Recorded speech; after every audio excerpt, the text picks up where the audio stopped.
The podcast is sponsored by StartupSummit.io, a two-day event bringing together 2,000 founders, investors, and industry leaders from across Europe. As a thank you for being part of the podcast community, we are now offering 50% off all tickets by using the code PODCAST in all capitals on the website. See you in Lisbon. Hi, and welcome to another episode of the Innovation Conversation. Today we are joined by Tovit Neizer. Tovit, welcome to the podcast. Hi, Ricardo. Great being here. It's a pleasure having you here, Tovit. Tovit, would you like to introduce yourself to the audience, please? Okay.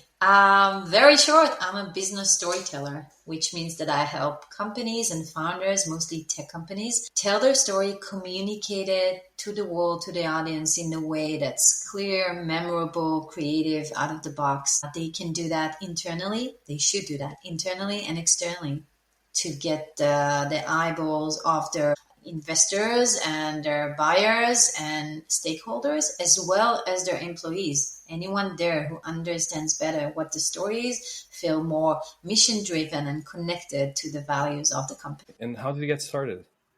Wow. So ages ago, I started as a journalist. I'm a curious person. I like asking questions. I like digging into data and stories and finding out the gold. Then I caught up with the startup bug. So I got into this industry back in Tel Aviv. The last thing was working for a hardware company. I was the only one who's not into tech, but more into marketing and story and the soft skills. There were more physics and mechanics and engineers. So I had the whole place for myself to play and stand up with out-of-the-box ideas. That company sold, and then I decided to go back to entrepreneurship and do my own thing, which is the consulting boutique. So today I advise company. I sit on boards of startup companies. I'm an EIR, entrepreneur in residence, and also expert in residence, two different abbreviations, same letters, different innovation hubs in Canada. And I do workshops and consulting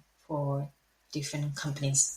You touched upon something that I think most people don't realize, but how important is it for an entrepreneur, for a startup, to tell their story correctly and to be able to connect with the audience or the customers on that deep emotional level? I'm thinking companies like Apple, for example, a couple of years ago launched a campaign, I'm a Mac, I'm a PC.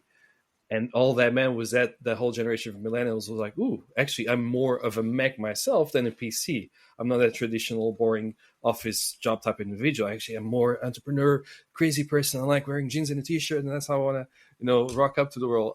So how important is that for startup? It's my prerogative because I'm your guest today. I would say it's number one. There's nothing more important than conveying what you do in a clear way to get people understand, hear, care, connect. And we have to have that. We can add more technology and AI is taking over and we hear that and companies embrace that AI buzzword or actually embrace that technology. But down the road, companies, founders, when they're in the garage, just one person, two founders, they have to sell. They have to speak. They have to understand the pain points of their users before designing or creating a solution. If they don't speak with them, I go back to my journalism. I had to go and speak with people on the ground, have boots on the ground and listen to them and then come up with a story. So you can really force it. So if you're in the garage mode, amazing. But you have to step out to understand if this really solves a problem. What's the problem? How would you later sell it? How would you communicate that? If you go on conference, on stage, why would people listen to you and not the others? Why should they spend the time in front of you and not in front of their screens? Everything has to be very clear. And you're competing over something that's the most expensive asset that people have and will never get back, which is their time. So it has to really touch a spot. Has to make something move within those people who listen to you. And how do you transform a technical founder, a technical entrepreneur, into a good storyteller? So it's not a transformation that someone stops being that geek who is interested in wires and combinations and code, but it's finding what's his passion or her passion and then conveying that. Because when you see a person speak about what they love, there's a spark and their eyes just open. I remember a few months ago, I worked with this founder, and I'm sorry, not naming names. That was so boring, so boring. And then I kept asking questions, trying to keep my eyes open. And there was this barometer of a pillow, when is the pillow coming out and supporting me? But at one point, I asked this question and he realized something.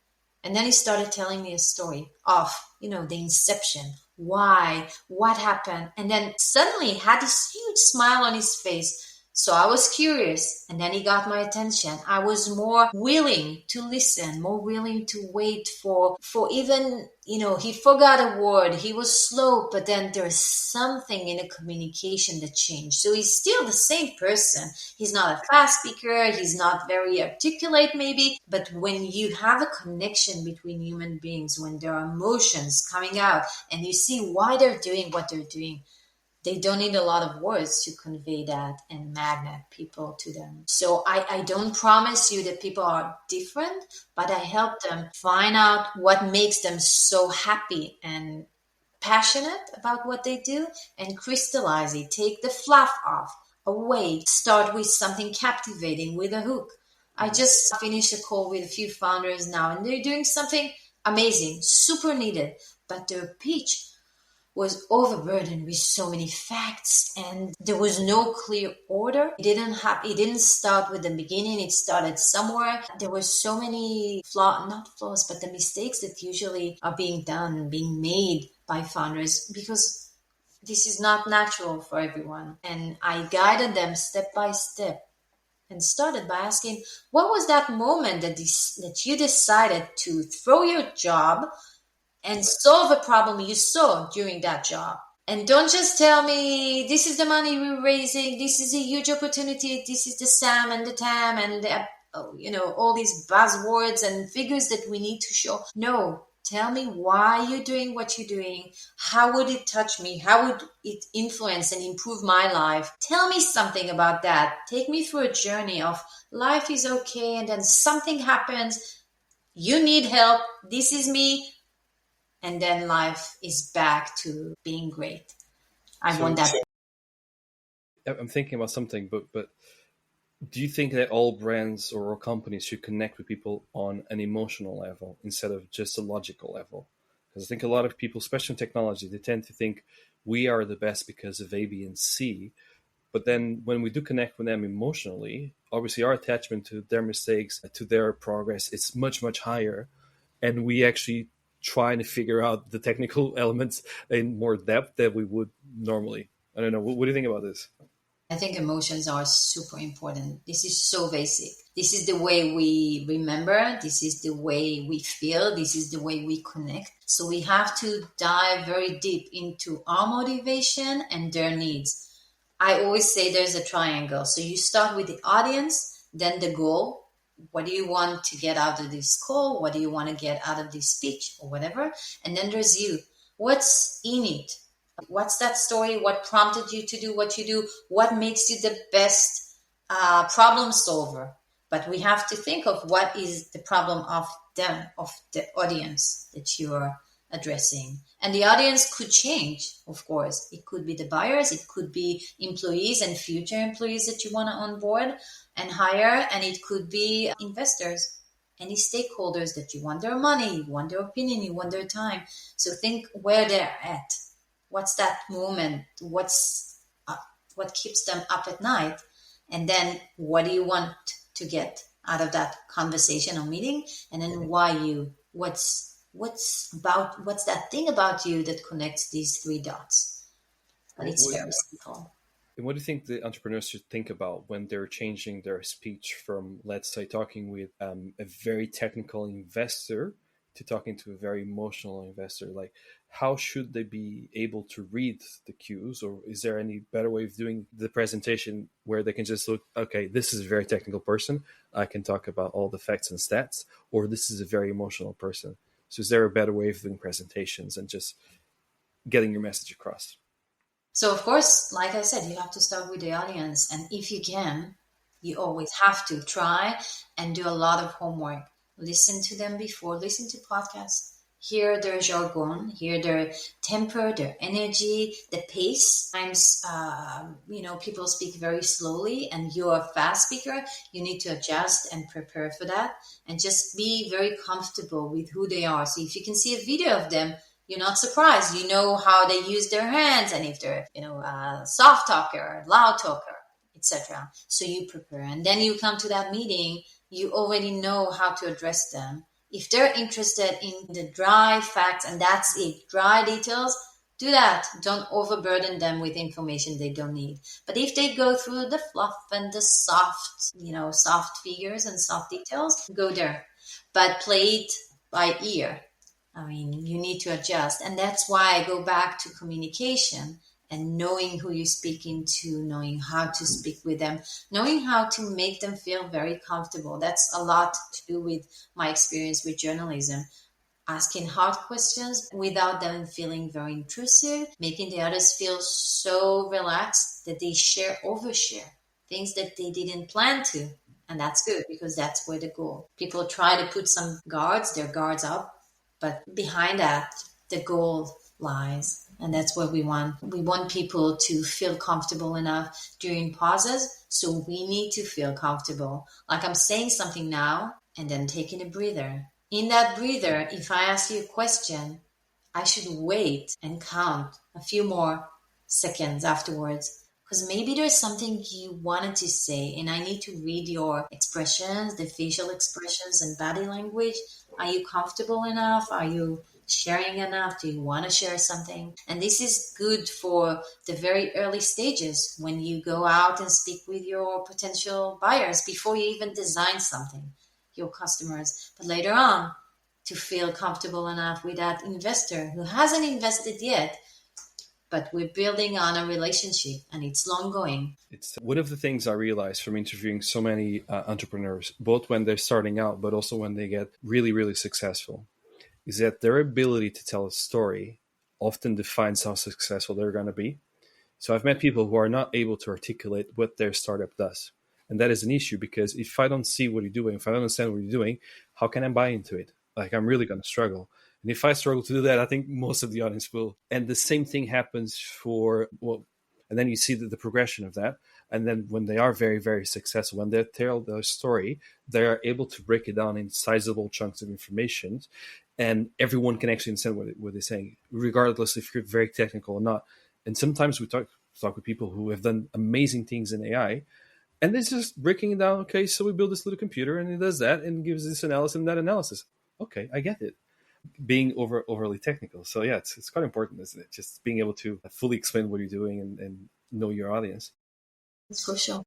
How can you be better at it, though? Okay, so you step out of that garage, the garage mode, the point of view, the building mode, and you go and explore. You speak with people, you speak with your audience, you speak with potential users and buyers. You work on explaining that to different audiences. You speak with your mother-in-law on, weekend, holiday, dinner. She asks you, what do you do? What's that thing you're playing with? When are you going to get a real job? And you try different versions. So different audiences could be young kids and it could be old people, could be technical, could be not from your world, technical, but doing something else, B2C, B2B, and you test it. You do that, you harass people on the elevator. That's always good because it's short. That's the elevator pitch. You try and you test and you fail and you do a lot of homework. So you go to pitch competitions, not because you want to win, but because you want to try and you want to be comfortable enough on stage, because on stage is just like being in a boardroom and trying to get people feel not bored. So there's nothing like practice, which makes perfect. You speak with strangers. Sometimes I invite people to use these platforms like Lunch Club, free online platforms to speak with strangers. and it doesn't really feel too cringy, because you do need to present yourself and say something for like 20 minutes and hold a conversation. I also feel that it's really important to work on your communication skills. So any conversations like that, which is not engaged, I mean, it's not, you're not committed to anything, you're not asking anyone, it's just speaking with new people, helps you convey better the idea and see how they react and respond to your pitch. And then they ask questions. It's not a pitch. That's why it's so good, because it's just like a networking platform. So different audiences, strangers, competitions, just because you want the stage, but also any webinar or an opportunity to share what you're doing for different audiences. And how do you fight your nerves? Because a lot of people are actually really, really scared of public speaking, of reaching out and telling the world about their little baby, their little idea. How do you fight that? So first of all, sports, even just before exercise, jump up and down, do vocal exercises, kind of sing very out loud and see that you're comfortable hearing your own voice. So that's two: sports, vocal. Promise yourself something really fun afterwards. Just treat yourself, knowing that, okay, I'm going to do this thing that I'm anxious about and scared, but afterwards there's a prize waiting for me. Take it slowly. Don't go and jump with the most important speaking event. Do something small, like a community event. Nothing that's into the books, nothing to write home about, but then it's okay. Safe space is also good. If you feel comfortable in front of your partner to do that and go through mistakes, or in front of the camera, watch yourself, record yourself over and over and over, and feel comfortable enough listening to that, hearing yourself. Get advice off a mentor that you trust. Work on that pitch again and again and again. But practice makes perfect. Do it 10 times and then 50 times. It's just better. It just gets better, and you get more feeling okay with doing mistakes and not performing at your best. Yeah, I think a lot of people struggle with that, isn't it? It's like, oh, I'm going to make a mistake, but then it's part of life. Yeah. Everyone The worst mistake is not trying and not doing. The most professional ones do mistakes. Sometimes you don't even know about it, because you know why? You don't have the script. The audience don't know that there was not supposed to be a pause. So you don't need to apologize and say, oh, wait, I forgot that. I didn't know what you're going to say. I didn't know that the slide got stuck. I didn't know that it was supposed to be an elephant now and someone jumping in and out of a drum or a box. No, I didn't know. That's mine. It's funny. I actually always tell that to people whenever I do open mic pitching. I always tell them exactly that, which is the audience has no idea what you're going to tell them. So there's literally no mistake you can say. The only mistake is you stopping speaking. And even then, you can still afford the pause. So if you need to pause to make like a dramatic effect, that's completely fine. Also, I think people tend to be a lot more compassionate when they do a lot more stuff, because we've all been in someone else's, in those shoes, right? We've all been in that situation where our mouths get dry and we're doing a little bit of public speaking, or we get jittery, we get nervous, we don't feel comfortable. Oh my God, they're all looking at me. So because we've all been in those shoes, we tend to be a lot more compassionate with people when they are presenting, right? But I think with time, you can be more compassionate about yourself if you do that over and over. Let's say the first time was so bad, second time can't be that bad, right? So you need to be more supportive. And also another thing that can help is if you really, really stress, like dripping sweat and, oh my God, can't really say a word, start by acknowledging that and bringing in the audience to your fears and saying, this is so bad. This is my first time here. Oh my God. How many people would nod? How many people would say, you're not alone, Ricardo, we have your back. Thank you. Or clap, applaud. That's amazing. That's a good start. Just start by being very genuine and honest. Open up by saying, I'm sorry, I'm probably gonna flunk here. I'm gonna probably fuck it up as hell because I'm super scared. Okay, and now we start. I actually think it can be your superpower. Now, was a couple of things, like something happened in the news this week or a couple of days ago, last week probably, where the UK Chancellor, Rachel Reeves, was seen crying in Parliament. There was a huge drama. Oh my God. The economy literally fluctuated a bit because of it.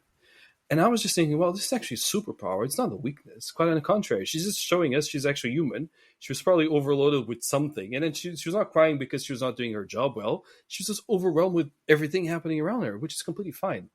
Or And then maybe because she's so connected to what she's doing that it that as brings well. out real, genuine emotions. Exactly. That And says a lot. I think it's normal for anyone who ever tries to do anything, and it doesn't mean I like her or not like her. It just means that if you're doing something, you're passionate about what you're doing, you will have those moments, and that's part of life. So I think it's one of those instances where leaders recognize other leaders, and we're just saying, yeah, that's actually normal behavior. That's perfectly normal to have that, to hesitate, to stumble, to make mistakes, to own up to your own mistakes, to apologize. It's perfectly normal to do that on stage and in life as well. So yeah. So it builds up a better communication and better connection, human Exactly. connection. This is true. She took off all her masks. She doesn't need that because this is what she feels. And she's working through it. She's not stopping. It doesn't make her freeze. She cries and talks and delivers. Yeah. I was thinking there's many cases where brands actually screw up and then they apologize to the public, but they don't apologize in that corporate way. They actually own up to the mistake and say, you know what, we own this. We made a massive mistake here. Let's go back to where we were, or let's try something else, right? And that just gives them a lot more power and credibility. At least yeah, exactly. Like you tend to believe and trust them a lot more if they own that up. If they don't, it's like, doesn't work that well. I'm just thinking, can you tell when you meet an entrepreneur, can you tell if they're going to be successful or not? Can you tell if they have what it takes? Wow, that's an awesome question. And I do try and answer that because I join different companies' boards. I'm not a VC, I'm not a fund, but my time is as precious. And this is only what I have, and I'm not gonna get it back. I try to look at the due diligence process and add more criteria to make my decision well. Because sometimes I bet on them. I bet with my time. I go into like equity based. So I need to choose very well. So one thing, just like VCs, I know that with time and the more companies you see, there's a pattern. There's a pattern. And I think that really there's a projection of who's gonna succeed, like you asked. One thing, it comes up a lot, and it's not just because this is my field. Those who can communicate, not tell a good story, but communicate, that's great. Because I know that's a marker for success, because they will be able to own up for their mistakes, speak genuinely and candidly with their audience, with their buyers, drive people towards them, future potential investors, future potential employees. All that has to do so much with the communication skills. So anyone who's I feel comfortable speaking to and makes me comfortable sharing something that I didn't know about, but it's not in a condescending way. Maybe the storytelling is not perfect, but they can communicate.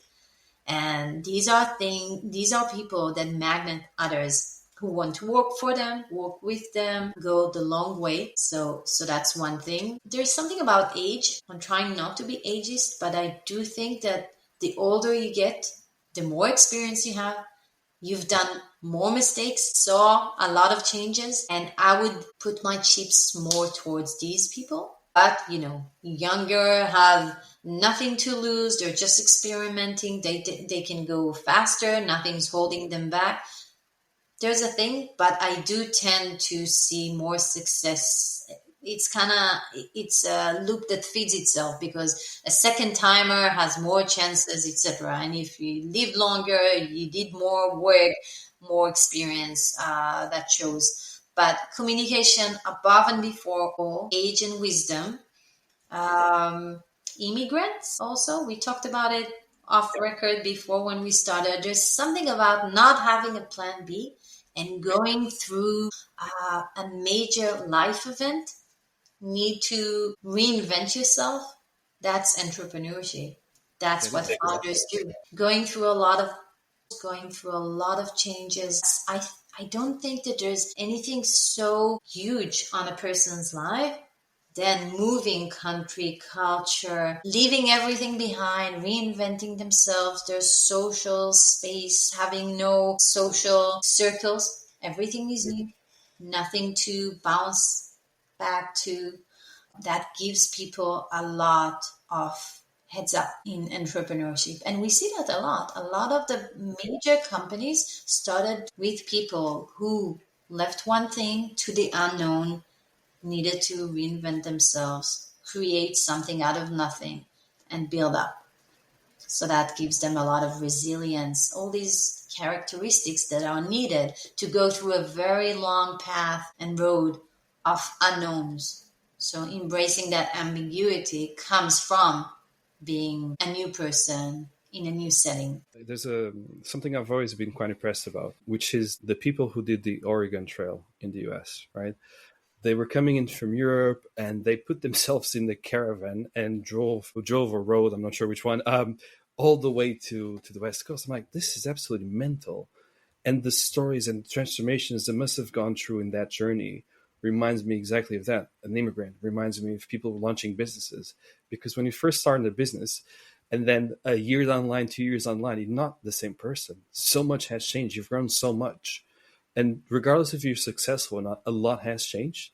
And I think what makes you successful is, are you able to incorporate those lessons quickly enough so you keep on pushing forward or not? It literally, I think it comes down to this one. It's falling, being able to fall, but mostly rise up fast after that. I mean, because we all go through life-changing events and, shit hit the fan. But what do we do with that? How do we continue and how fast? And what do we take out of that? Does it change us or just, didn't learn anything, continue? I think someone said the definition of man is to keep on doing the same thing over and over again, expecting a different result, right? So, and then you have Thomas Edison, who said, well, I haven't failed. I just found 10,000 ways of not doing a light bulb. Which is actually pretty accurate. So yeah, it's a matter of mindset. Which brings me to my next question, which is your own internal communication. How do you balance your own internal demons when you're going through all these challenges? How do you communicate with yourself? As a founder, or you mean myself? Well, as a founder, but also from your own experience. Okay, so I talk a lot about personal branding. I do a workshop on that in conferences and for companies. And first of all, I want to say this is super important. Communicating your value is super important and crucial because let's say you met this investor 6 months ago. You were just starting out. He was busy. It was a bad day for both of you. That's the end. But you did connect on LinkedIn. So it's not really the end. You have to continue and show up and share your valuable content and your progress online. And who knows what will happen. I have a founder that I work with, and yesterday he told me that he knew this guy. They worked together years ago, and he was so overwhelmed with so many tasks that he didn't really continue and pick up the phone consistently. But then 6 months ago, they met. He told him about his new company and he said, "What a good timing." And the other week, that person, that future potential customer called up and said, "I want in. I want to work with you." And I asked him, "But you said you didn't have time to communicate your value." And he said, "No, I didn't have time to stay in touch." But every week he shared his voice on LinkedIn. So people see. Sometimes you feel like a no is a definite, infinite, that's the last word, but it's not. It's just, you just have to continue doing what you're doing out in the open. So the garage mode has to stop at one point. Maybe don't share your secrets and IP. Yeah, probably not. But share the journey. Share the work you do, share the progress. And there are two things that I love sharing with the companies that I work with. 2 emails. One is the update for investors. Another one, update for customers. Show them what you've done since last time we talked, what you're going to do until next update, and then a small ask. It's a very short, concise email, but it's worth thousands and thousands, $100,000 because I see it every time the founders I work with send that email, a check comes in. It converted. Why? Because people want to see what you do. They want to connect to your story. So the story is not just the tech and the technical. It's not. It's far from it, but it's not that updates. It's, I promised to do something last time we talked. Look at my journey. Be part of my journey. People want a ticket into this show. People who work at corporates or just an employee of someone else, they want a ticket, a front row to that journey of building something. They want in. They want you to take them through the pitfalls and what happened and the bad things and the things you missed and that pitch competition you lost and that meeting you came in late and there was a huge opportunity and oh my God, but this is human and this is live because these are updates that are going on and you can be part of. And at one point you could apply to work there, you could fund, you can invest, you can buy that service and be part of their journey actively, not just as a viewer. People have to build their personal brand because it's not just a company. If you want people to work for you, they don't really care about, the technical aspect. I mean, they might to an extent, and they might want to know, they for sure want to know how much they'll earn. But when the salary is the same, you're not competing over price, not with your customers, not with your employees. You're competing over emotions and how do people feel and that inspiration, that huge smile that founder had and his eyes lit up. We want in, we want close to that. We want to be close to that fascinating madness or excitement that keeps us in that. At the end of the day, it's just work, but we want something bigger than that. So that's the story you're telling. We want a family, isn't it? We want a sense of belonging, I think. I would shy away from family because, when companies fire people, families don't do that. Belonging, meaning, place to express ourselves, to grow. When your employer, the founder of the company, sees what you have another spark, do that. That's an avenue you can explore. Maybe you can bring that in. Maybe you were hired to do engineering, but you're so good at marketing. And so we'll give you an outlet to do that as well. Maybe start a channel, a podcast, a YouTube, a vlog for the company. Maybe whenever we have a conference, we'll ask you, although you're supposed to write a code this week, maybe this is a good thing for you to explore and speak with people. Maybe you'll bring that point of view of a technical person, but also a people person and blend it. Tovit, I want to ask you this question. We're getting close to the end of the podcast. What would you tell to an entrepreneur just getting started and going through a rough patch as well? So just getting started, kind of a bit lost, going through a bit of a rough patch. What would you tell them? Okay. So we finish on a high, kind of. Yeah. So you're asking me to do that positively. Okay. You should really search within and see why you're doing that, for whom, what would be an ideal outcome. Because there's a way out. I'm not trying to tell them to stop or, give up. But I want them to find what's the true motivation, write it down on the wall in front of them on a computer. So then when other incidents like that will happen, and they will, unfortunately, it's a marathon. Sometimes feels like a sprint, but it's a marathon. That's the pace and that's the length. You need to understand why you're doing that. What keeps you coming up, showing up every morning, every night when you just want to go to bed, but you're still there? What is it? Because you need it in front of you. That will keep you up. So it could be that you're doing it for someone, like, I know one of your family members got unfortunately sick and you're trying to solve that. That's a really strong motivation. Another thing would be that while starting the business, you talk with a lot of potential users and you heard their stories and you want just one of them to be in front of you to know I'm solving that. Maybe it's environmental crisis. Think of one animal, one community that's suffering. And if it's something less medical, less environment, less values. Think what's the happy spot? What's that happy place that makes you want to continue? Maybe it's your co-founder. Maybe just working together pumps and energizes you. And then The next time it happens, maybe the question would be, what can we two do together that brings value? And it might be a pivot. That might be a pivotal point in time in which you understand it's not the thing we're solving, it's the way we do that. I love coming to work with you and, building something together. Yeah, find Love a it. why, find Find what the why. makes you tick. Yeah. Love it. Tovit, thank you so much for your time. It's been an absolute pleasure. If people want to reach out to you, what's the best way of doing so? So there's LinkedIn, Tovit Neizer, and there's a newsletter. It's a Creative Comms ID on Substack. Every 2 weeks, I send one ID, creative out of the box, of how a company or brand can communicate their value with their audience. Also, my website, yellowbricks.net, can reach out either way. Thank you. It's been an absolute pleasure. Thank you so much. Likewise, thank you so much. All right. The podcast is sponsored by StartupSummit.io, a two-day event bringing together 2,000 founders, investors, and industry leaders from across Europe.